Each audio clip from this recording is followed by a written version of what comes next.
Friends, આજે આપણે ધોરણ 5 વિકાસ મૂલ્યાંકનલક્ષી એસાઇનમેન્ટ 2025માં પ્રશ્ન નંબર 4નું સોલ્યુશન જોઈશું. જો વિદ્યાર્થી મિત્રો હજુ સુધી આપણી ચેનલને સબસ્ક્રાઇબ ના કરી હોય તો કરી લેજો.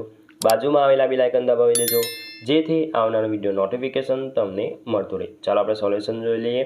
પ્રશ્ન નંબર 4 નીચેના દાખલા ગણો. ચેપ્ટર નંબર 6 માટે છે. પહેલું છે, નીચે આપેલી સંખ્યાઓમાં ભાગાકારની રીતે અવિભાજ્ય અવયવ પાડો. તો ઉદાહરણ છે 30. તો 15 દુ 30, 5 તારી 15, 1 5 5. તો આમ 30ના અવયવ પડશે 2 ગુણ્યા 3 ગુણ્યા 5. આ અવિભાજ્ય અવયવ છે. આગળ જોઈ લઈએ 88. તો 88ના ભાગ પડશે 44 ગુણ્યા 2, 22 દુ 44, 11 દુ 44, 1 11 11. તો આમ ભાગ પડશે 2 ગુણ્યા 2 ગુણ્યા 2 ગુણ્યા 11. બીજું 98. 49 ગુણ્યા 2 98, 70 70 49, 1 7 7. તો 98 એટલે 2 ગુણ્યા 7 ગુણ્યા 7. ત્રીજું 60 છે. 30 દુ 60, 15 દુ 30, 5 તારી 15, 1 5 5 60. તો 2 ગુણ્યા 2 ગુણ્યા 3 ગુણ્યા 5 અવયવ પડશે. ચોથું લઈ લઈએ 40. તો 20 દુ 40, 10 દુ 20, 5 દુ 10, 1 5 5. તો 40ના અવયવ પડશે 2 ગુણ્યા 2 ગુણ્યા 2 ગુણ્યા 5. બીજું, નીચે આપેલી સંખ્યાઓના પ્રથમ 4 અવયવી લખો. તો ઉદાહરણ તરીકે 3. તો 3ના અવયવી 3 ગુણ્યા 1 એટલે 3, 3 ગુણ્યા 2 એટલે 6, 3 ગુણ્યા 3 એટલે 9, 3 ગુણ્યા 4 એટલે 12. તો આપણે જોઈએ કે 3નો ઘડિયો જ છે. તો આમ પ્રથમ 4 અવયવી થશે 3 6 9 12.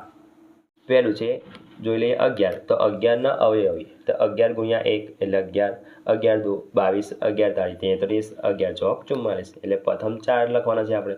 એટલે આ થશે 11 22 33 અને 44. બીજું છે 18. 18ના અવયવી, તો 18નો ઘડિયો 4 લગીને લખવાનો છે. 18 ગુણ્યા 1 એટલે 18, 18 દુ 36, 18 તારી 54, 18 ચોક 72. તો પ્રથમ 4 અવયવી થશે 18, 36, 54 અને 72.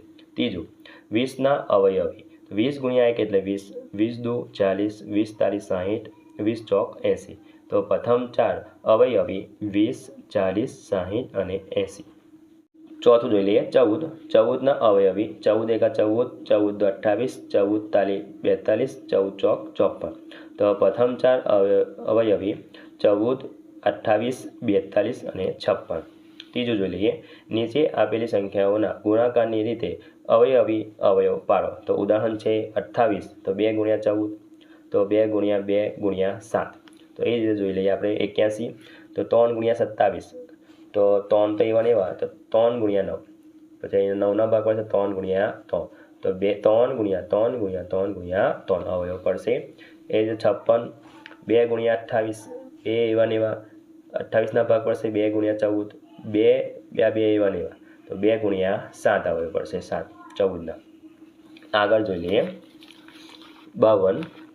તો 2 ગુણ્યા 26, તો 2 ગુણ્યા 26ના ભાગ પડશે 2 ગુણ્યા 13, તો 2 ગુણ્યા 2 ગુણ્યા 13 અવયવ પડશે. ચોથું 96. 2 ગુણ્યા 48, તો 2 એવા ને એવા, 2 ગુણ્યા 24, 24ના ભાગ પડશે 2 ગુણ્યા 12, 12ના ભાગ પડશે 2 ગુણ્યા 6 અને 6ના ભાગ પડશે 2 ગુણ્યા 3. તો 96 અવયવ થશે 2 ગુણ્યા 2 ગુણ્યા 2 ગુણ્યા 2 ગુણ્યા 2 ગુણ્યા 3. પ્રશ્ન નંબર 4 જોઈ લે. નીચેની પેટર્નને આગળ વધારીએ. તો પહેલું ચેપ્ટર નંબર 7 બને છે. તો પેટર્ન આ રીતે બને છે, તો આ રીતે આગળ વધશે. એ જ રીતે બીજી પેટર્ન છે, અહીંયા છે, અહીંયા નીચે આવ્યું, અહીંયા ઉપર આવ્યું, એટલે અહીંયા બીજો કયા આવશે, આગળનો ઉપર આવશે, નયા સાઈડ પર, એટલે પહેલાં જેવી રચના થઈ જશે. આગળ જોઈ લઈએ. ત્રીજામાં પણ એવું જ છે, આગળ પેટર્નને વધારતા તો આ રીતે આગળ વધશે. ચોથામાં પણ તમે જોઈ શકો છો, તો આ રીતે વધશે.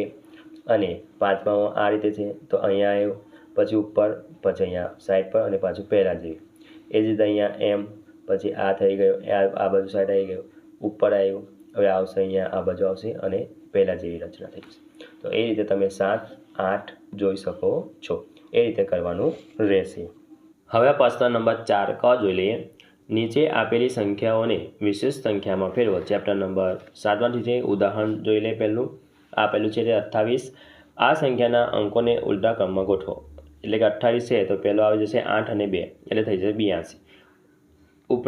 ઉપરોક્ત બંને સંખ્યાઓનો સરવાળો કરતા એટલે કે 28 વત્તા 82 એટલે 110 થશે.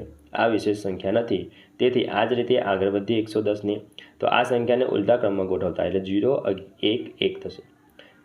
હવે બંનેનો શું કરીશું આપણે સરવાળો કરતા તો 121 આવશે. એટલે આમ 121 એ વિશેષ સંખ્યા છે.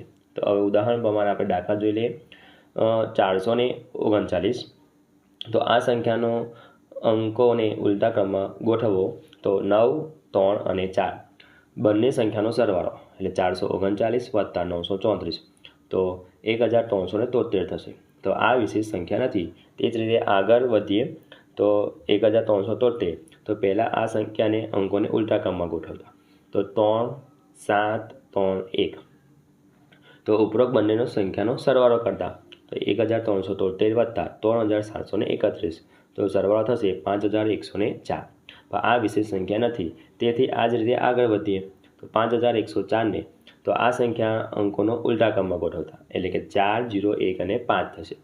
તો ઉપરોક્ત બંને સંખ્યાનો સરવાળો કરતા એટલે 5104 વત્તા 4115 તો આવશે 9119. તો આ શું છે? આપણી વિશેષ સંખ્યા છે. આગળ બીજું 267 તો આ સંખ્યાનો અંકનો ઉલટા ક્રમમાં ગોઠવતા એટલે 7 6 અને 2 એટલે 762 થશે. ઉપરોક્ત બંનેનો સંખ્યાનો સરવાળો કરતા એટલે 267 વત્તા 762 તો 1029. પણ આ વિશેષ સંખ્યા નથી, એ જ રીતે આગળ વધીએ 1029 તો સંખ્યાને ઉલટા ક્રમમાં ગોઠવતા તો 9201 આવશે. સરવાળો કરતા તો 10230 આવશે. તો આ પણ વિશેષ સંખ્યા નથી, એટલે આગળ વધીએ 10230ને ઉલટા ક્રમમાં ગોઠવતા એટલે 0 3 2 0 1 બંનેનો સરવાળો કરતા તો 13431 આવશે. તો આમ 13431 એ વિશેષ સંખ્યા છે. ત્રીજું 347 તો આ સંખ્યા અંકોને ઉલટા ક્રમમાં ગોઠવતા તો 743 થશે. બંનેનો સરવાળો કરીશું તો 1090 થશે. પણ આ વિશેષ સંખ્યા નથી, એટલે આગળ વધીએ તો ઉલટા ક્રમમાં ગોઠવતા તો 0901 થશે. બંનેનો શું કરીશું આપણે? સરવાળો તો 1991. તો આમ 1991 એ વિશેષ સંખ્યા છે. ચોથું 273 તો આ સંખ્યાના અંકનો ઉલટા ક્રમમાં ગોઠવતા તો પહેલું લખીએ 3 7 અને 2 એટલે 372 થઈ જશે. બંનેનો સરવાળો કરીશું તો 645 આવશે. તો આ વિશેષ સંખ્યા નથી, એ જ રીતે આગળ વધીએ 645ને ઉલટા ક્રમમાં ગોઠવતા એટલે 5 4 6 થશે. બંનેનો શું કરીશું આપણે? સરવાળો તો 1191 આવશે. પણ આ પણ શું છે? વિશેષ સંખ્યા નથી, એટલે આગળ વધીએ ઉલટા ક્રમમાં ગોઠવતા તો 1911 તો બંનેનો હવે સરવાળો કરીશું તો 3102 આવશે.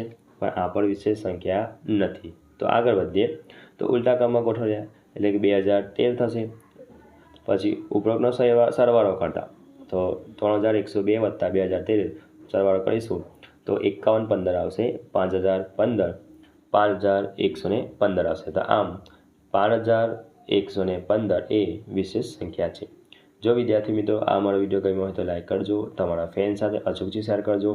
હજુ સુધી આપણી ચેનલને સબસ્ક્રાઈબ ના કરી હોય તો કરી લેજો. બાજુમાં આવેલા બેલ આઇકન દબાવી દેજો, જેથી આવનારા વિડીયો નોટિફિકેશન તમને મળતું રહે. Thank you.